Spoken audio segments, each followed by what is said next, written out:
Hola, ¿qué tal? ¿Cómo están? Qué gusto me da saludarlos. Yo soy Alejandro Ramírez Arballo, Alex Ramírez Arballo, y este es el cruce de caminos. Nos encontramos aquí un día más. Gracias a Dios, ¿verdad? Gracias a Dios por estar vivos, por seguir aquí, por tener conciencia. Bueno, nos reunimos aquí para conversar, para poner algunas cuantas ideas sobre la mesa. Esa ha sido la intención mía desde que empecé con este videoblog, como creo que se les llama, ¿no? O blog con V, o ¿cómo se les llamará? ¿Bitácora? No lo sé. Esta idea de generar contenido audiovisual de manera prácticamente cotidiana. Por cierto, hoy es sábado. Hoy es sábado y creo, si no me equivoco, es el primer sábado en el que publico algo, lo cual pues hace que esto sea una primicia. Lo que sucede es que les voy a contar una cosa. Una, una cosa que creo que es importante. Desde que yo era muy pequeño, he asumido la idea del trabajo como una responsabilidad de la cual no nos podemos desembarazar. Es así. Por cierto, paréntesis. Yo soy aquí el rey de los paréntesis y de las digresiones, perdónenme. Resulta que hace poco leí que una psicóloga hablaba de los perfeccionistas y decía ella, resumía diciendo, son mandatos de infancia. Y yo nunca había escuchado ese término y se me quedó muy, muy fijo, muy grabado. Mandatos de infancia. Y entonces me dije a mí mismo, ¿cuántas cosas de las que yo hago y digo hoy, a mi edad, responden a un estado mental de obediencia, de tratar de obedecer a ese tirano interior que tengo desde la infancia? Mire usted, pues no lo sé, me parece una idea sugestiva, pero yo no lo sé. ¿Se podrá aniquilar a ese tiranuelo para vivir una vida totalmente liberada? Tampoco lo sé, no tengo experiencia en esos asuntos. La cosa es que esta persona, esta psicóloga, hablaba en contra de esos mandatos. Y creía que las personas tendrían que mandarlos al diablo. Ahora vamos a retrotraernos al inicio de la conversación. Yo estaba hablando de la idea del trabajo, ¿no? Y es una cosa que yo tengo metida en la cabeza, la responsabilidad. La idea de que tú y yo y todos somos agentes. Es decir, tenemos en las manos el poder de hacer cosas y que vamos a ser evaluados en virtud de lo que nosotros hagamos con nuestros talentos. Creo que eso ya lo he dicho aquí un montón de veces. Y lo he asumido así desde que era muy pequeño. Ahora vamos a hacer la conexión con lo que decía esta señora. Vamos a suponer que yo tengo la responsabilidad de ver por mis hijos o de desarrollarme profesionalmente o qué sé yo, las cosas que un señor de mi edad puede tener encima. Imagínense ustedes que de buenas a primeras digo yo, pues ¿saben qué? Ahí se ven. Voy a aniquilar esos mandatos de infancia y lo que voy a hacer pues es lo que yo siempre he querido hacer, que es estar ahí tirado afuera en una hamaca, leyendo los libros que me interesa leer y poco más. ¿Es de verdad esto viable? ¿Es posible que una persona tome una decisión de ese tipo? ¿Qué piensas tú? Déjame un comentario. Dime qué piensas tú. Porque yo, la verdad, creo que no es posible. Y creo que si una persona hace semejante cosa, pues es síntoma muy seguro de que esa persona pues ha perdido el juicio. Yo en ese sentido soy mucho más sencillo, más simple y más draconiano conmigo mismo. La obligación de una persona es vivir a la altura de sus circunstancias. Y tiene que poseer la capacidad de responder a la vida. La vida nos interpela de muchas maneras, casi siempre a través de crisis. Entonces, ser responsable es tener la habilidad de responder a la vida en las crisis que nos va planteando. Es como si uno fuera, digamos, el director técnico de un equipo de fútbol y entonces está el partido ahí desarrollándose y hay situaciones a lo largo de esos 90 minutos que van a requerir que ese director técnico tome decisiones. Lo mismo sucede con nosotros. Las personas enfrentamos crisis y tenemos que resolver esas crisis de alguna manera o intentar resolverlas de alguna manera. Y para que eso suceda, nosotros tenemos que tomar decisiones. ¿Ya? Eso me parece que es evidente en sí mismo. Entonces, si yo me convierto en ese ser perezoso que se echa en una hamaca a leer los libros que quiere, pues entonces yo no voy a presentar ninguna batalla pues a las complejidades de la existencia. En la mañana también estaba leyendo a este señor filósofo que nunca me acuerdo del nombre porque es un nombre oriental que es de Corea del Sur, que es como un rockstar de la filosofía contemporánea y que se la pasa hablando todo el tiempo pues de todas las penurias. Parece que nada le gusta. Todo es un padecimiento constante, todo es autoexplotación, dice él, todo es padecimiento, todo es acción. Es decir, lo que está describiendo es la vida como es, la vida humana como es. ¿Ustedes creen? Vamos a ser objetivos y vamos a ser prácticos y vamos a dejar de lado estas disquisiciones académicas. Me refiero a las del señor filósofo. ¿Ustedes creen que la civilización hubiera llegado hasta donde ha llegado hoy en día si las personas hubieran decidido darle la espalda a esas preguntas de la vida, a esas crisis de la vida, a esas dificultades? Pues yo creo que no.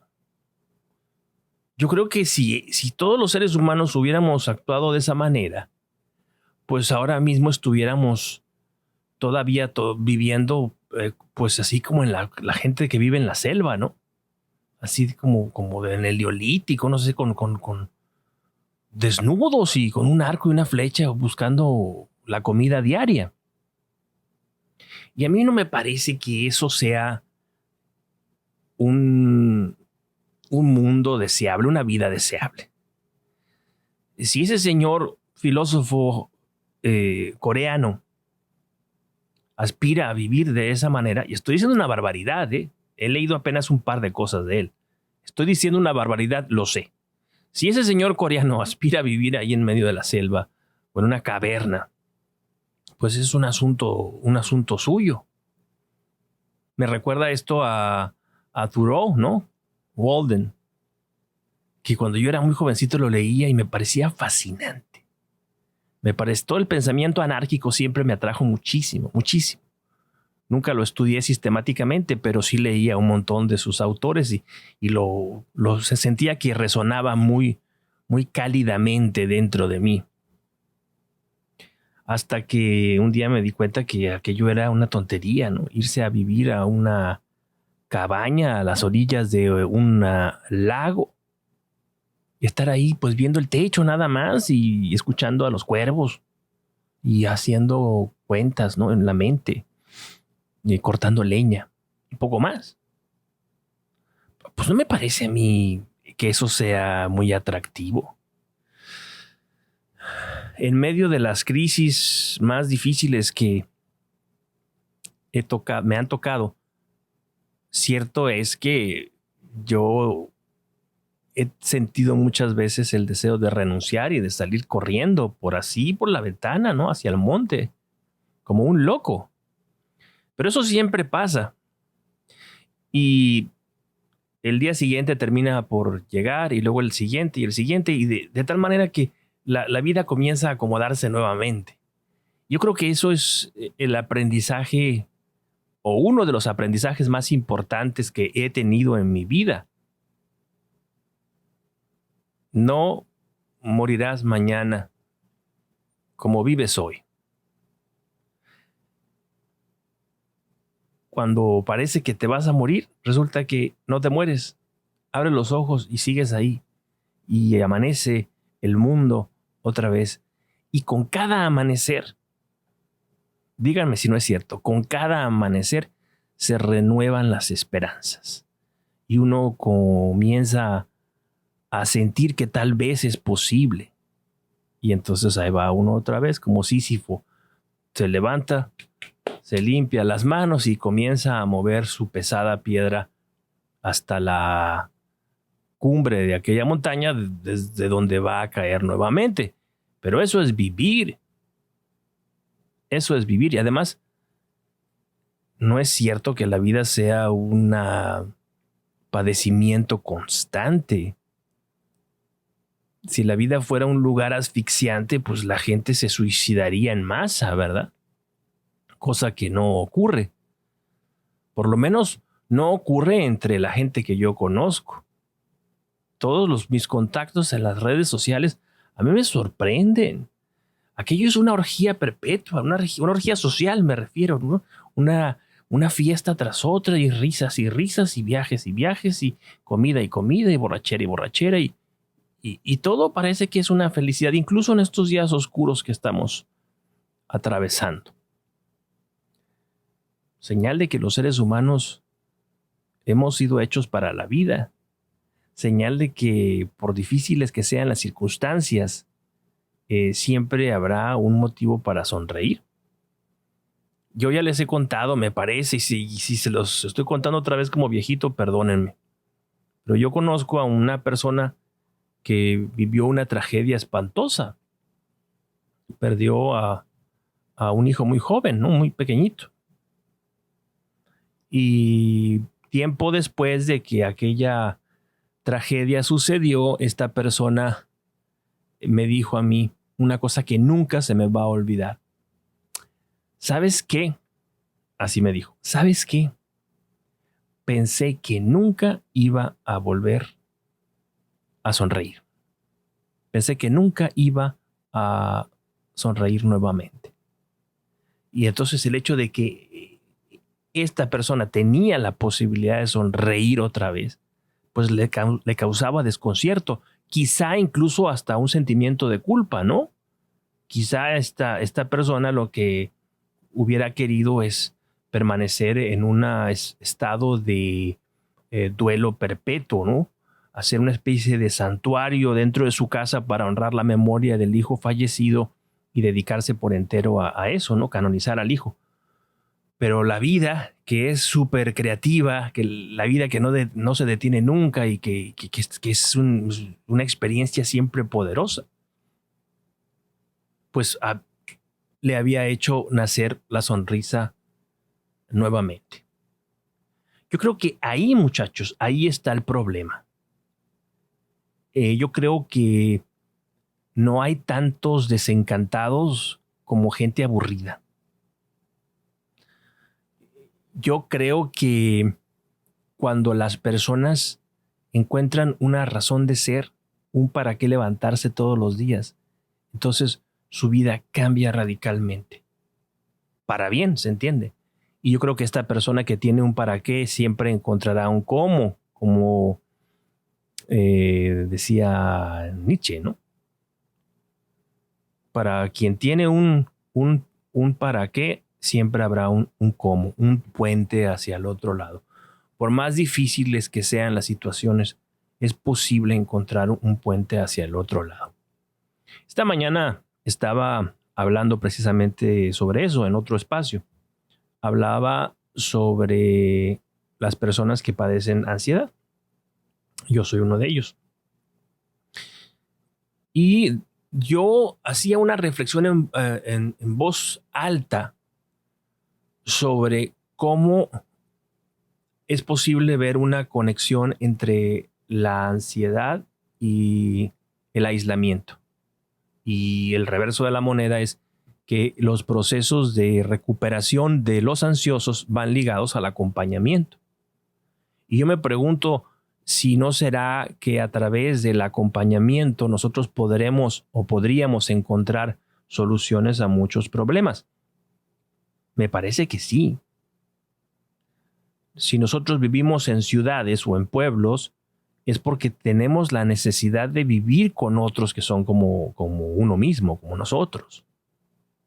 Hay excepciones, esta gente que se va ahí a vivir a las montañas, los anacoretas, pero son las excepciones. La gran mayoría de nosotros lo que queremos es vivir acompañados de otras personas, que sí, que son horrorosos y que son enfadosos. Lo entiendo, pero necesitamos vivir con ellos.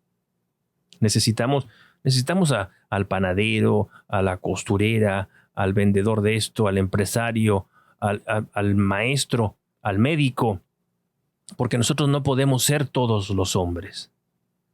Cuando Borges, al que cito siempre, dice un hombre es todos los hombres, hombre, pues eso es una cosa que suena muy bonita, ¿no?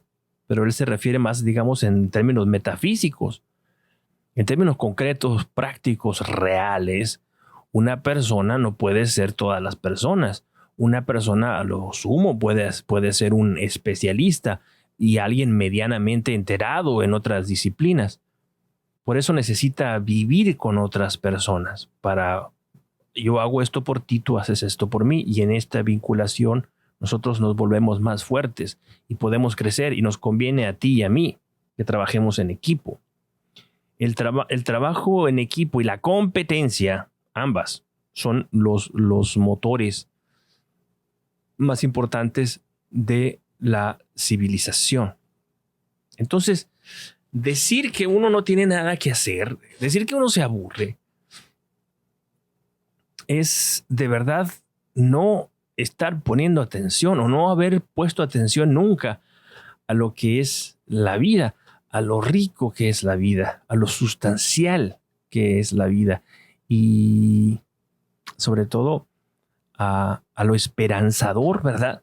Que puede ser entender nuestra existencia de esa manera.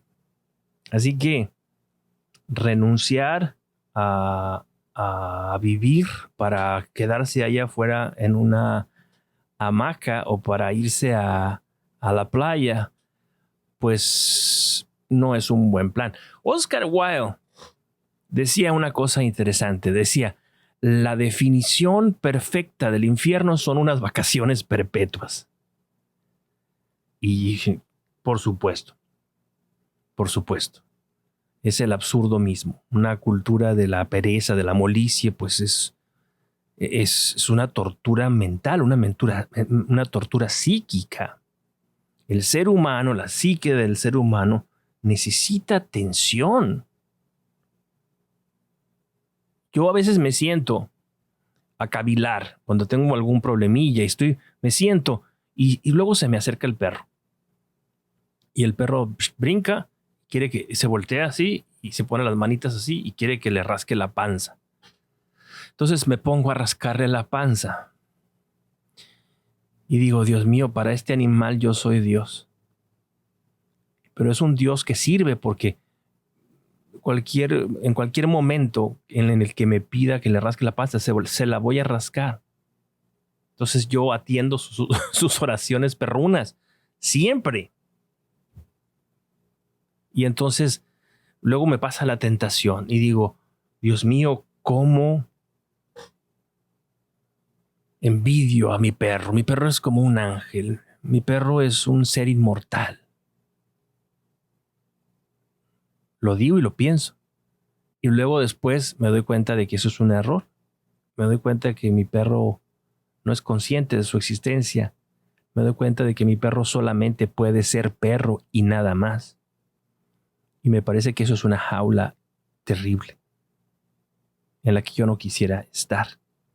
Entonces me doy cuenta que todas mis dolencias, todas mis angustias, todas mis tribulaciones son realmente poca cosa. Incluso cuando sean muy grandes, incluso cuando me cuesten muchas lágrimas, serán siempre poca cosa. La vida es siempre más grande. La vida es siempre más poderosa. Los que han escrito una novela estarán de acuerdo conmigo. los escritores en general. Cuando tú estás escribiendo, en algún momento determinado, te convences de que estás total y absolutamente perdido, que no hay nada que puedas hacer para regresar a casa, que te perdiste, que estás rodeado de puro bosque.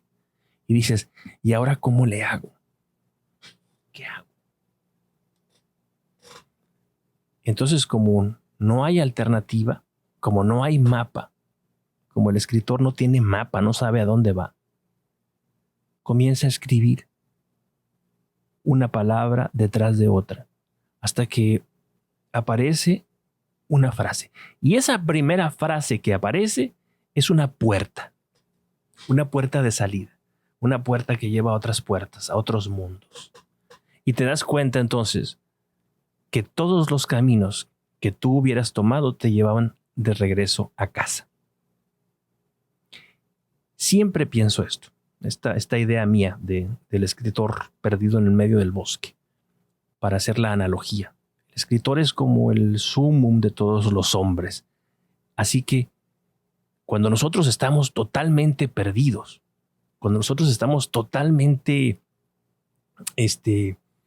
pues desorientados y sin saber hacia dónde dirigirnos, lo único que tenemos que hacer es esto: seguir moviéndonos, seguir caminando. No te detengas, sigue caminando.